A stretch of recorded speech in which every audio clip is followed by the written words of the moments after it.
فردوس صاحبہ، اب تو آپ کی ایک پوزیشننگ اس طرح آپ نے لے لی ہوئی ہے، ادروائز دل میں آپ جانتے ہیں کہ میں بات صحیح کر رہا ہوں، اب آپ چاہے مانیں یا نہ مانیں. لیکن مجھے چلیں یہ بتائیں آپ کہ آپ ایگری کرتی ہیں اس بات سے کہ یہ پرسیپشن بن چکا ہے کہ نواز شریف صاحب چوتھی دفعہ پرائم منسٹر بننے آ رہے ہیں؟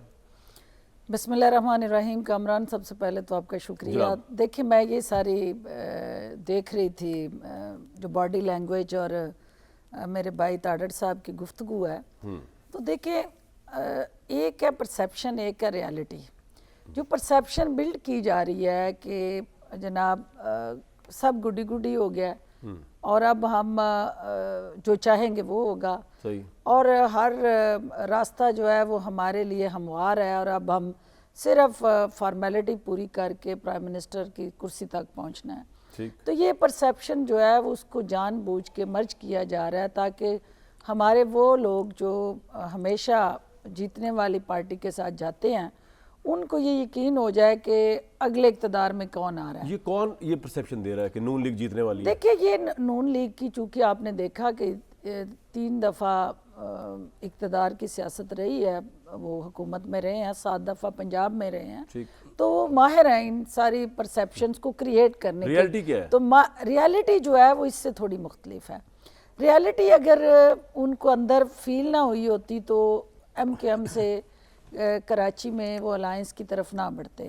ریالٹی یہ ہے کہ جو عوام کا غصہ ہے، جو عوام کا قہر ہے، جو عوام کا اوورال ایک سیاستدانوں پہ عدم اعتماد ہے، اور جو ان کے مسائل اور مشکلات ہیں، وہ یہ سمجھتے ہیں کہ یہ جو گڈی گڈے کا کھیل ہر الیکشن میں شروع ہوتا ہے، تو ہمارا یہ مسائل کا حل اور ان کے تدارک کے لیے یہ وہ ریسپی نہیں ہے.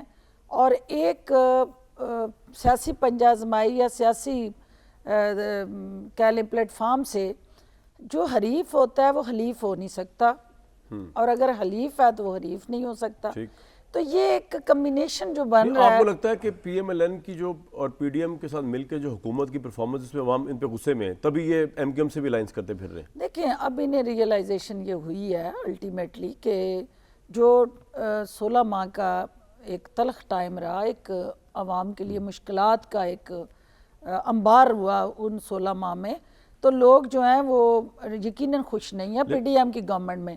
تو اب اس بات پہ وہ کنونس ہوئے ہیں کہ ہمیں یاراں جنت، ہمیں یاراں دوزخ، کہ جب ہم نے مل کے 16 ماہ جو ہے ہمیں یاراں مشکلات فردوس صاحبہ عوام کے سر پہ مسلط کی، اب اگر جنت میں بھی جائیں گے تو کٹھے چلے جاتے ہیں. جب نواز شریف صاحب آئے تو پرسیپشن تو یہ بھی ابھرا، ایک تو نگران حکومت کے متعلق آیا کہ وہ بی ٹیم ہے نون لیگ کی، دوسرا پرسیپشن یہ بھی ابھرا کہ آپ لوگ بھی بی ٹیم ہے. جس طرح جہانگیر ترین صاحب کے جہاز کے حوالے سے خبر آئی کہ جہاز انہوں نے ہیلی کاپٹر انہوں نے پرووائڈ کیا، اون صاحب استقبال کے لیے آپ کے جو تھے اہم ترین لیڈر وہاں موجود تھے، ان کا کیا تک بنتا ہے ان کو استقبال کریں اپنے مخالف پارٹی کے لیڈر؟ دیکھیں یہ ہم کئی دفعہ اس کی وضاحت کر چکے ہیں، اور جو ہیلی کاپٹر ہے وہ آپ کو پتہ ہے آؤٹ سورس ہوتا ہے، اور کوئی پیسے لیے جہانگیر ترین صاحب نواز شریف آف کورس وہ جو بھی لیگل میکنزم ہوگا وہ کمپنی کا میٹر ہے، اس نے کس طرح ان کو اور اون صاحب کیا تو آؤٹ سورس نہیں تھے نا وہاں. جو اون چوئی صاحب نے اس حوالے سے وضاحت دی ہے کیونکہ ان کا ایک اپنا ماڈل ٹاؤن کے رہائشی ہوتے ہیں، ان کی فیملیز کے ساتھ ایک پڑوسی وہ کرنے گئے تھے، وہ ذاتی تعلقات کی. آپ کا مقابلہ تو ان سے نہیں ہوگا نون لیگ سے نا، آپ کی بھی انڈرسٹینڈنگ ہوگی. ہمارا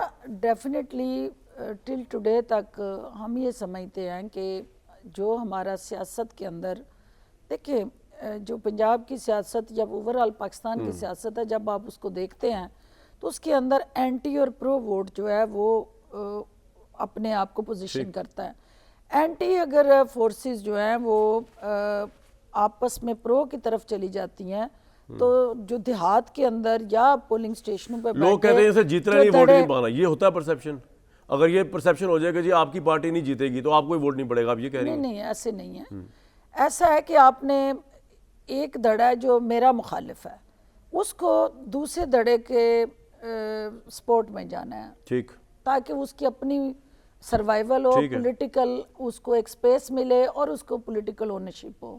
اگر ہم دونوں دھڑوں کو ایک جگہ اکٹھا کرنے کی کوشش کریں گے تو وہ بینیفیشری تیسرا دھڑا ہوگا، کیونکہ وہ نہ مجھے ووٹ ملیں گے نہ میرے حریف کو ملیں گے. الٹیمیٹلی تو دھڑوں کو رکھنا ہوتا ہے الگ الگ، وہ متحارب مخالف، آپ کو ہر حال میں ایک پرو اور اینٹی نیریٹو جو ہے وہ چلانا ہے. تو وہ آپ کا چلے گا نون لیگ وغیرہ ان سب کے ساتھ. ہمارا بڑا کلیئر موقف ہے کہ ہم نے اپنے پلیٹ فارم سے اپنے نشان پہ شاہین کی پرواز کرتے ہوئے ہم نے سیاسی فاختاؤں کا مقابلہ کرنا ہے اور شاہین کا نشان جو ہے وہ جیت کا نشان بننے جا رہا ہے اور وہ آپ نے اس کا حافظ آباد میں مظاہرہ دیکھ لیا, آپ نے جہانیہ میں دیکھ لیا.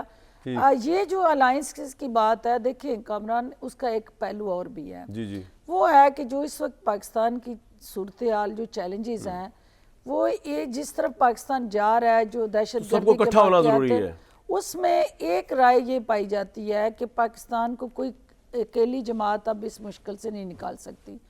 آپ کو ایک لانگ ٹرم لیکن کیا ایک اکیلی جماعت کو باہر نکال کے سے آگے بڑھنا ہوگا, ایک اکیلی جماعت کو باہر نکال کے آپ کنسنسس پا سکتے ہیں؟ اس میں میں پوچھوں گا آپ سے. دیکھیں جماعت جو ہے اس کو ہم کسی کو نکالنے کے حق میں نہیں ہیں, ہم سیاسی لوگ ہیں, ہم سیاسی ڈائلاگ پہ بلیو کرتے ہیں, لیکن جماعت اور فین کلب میں فرق کو بھی واضح کرنا ہے. ایک آپ کا فین کلب ہے جو سیلیبریٹی کو فالو کرتا ہے, ایک ہے آپ کی سیاسی جماعت.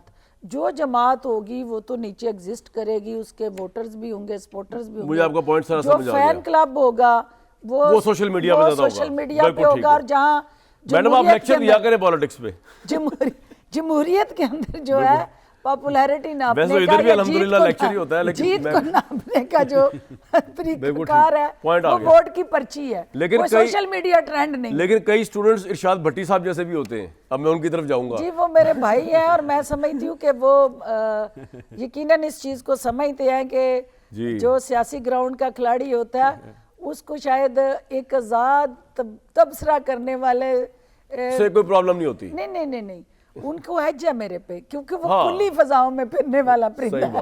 یہ تو کچھ زیادہ کھلی فضاؤں میں بہت ساری پابندیوں کے ساتھ بیٹھے ہوتے ہیں. بالکل صحیح.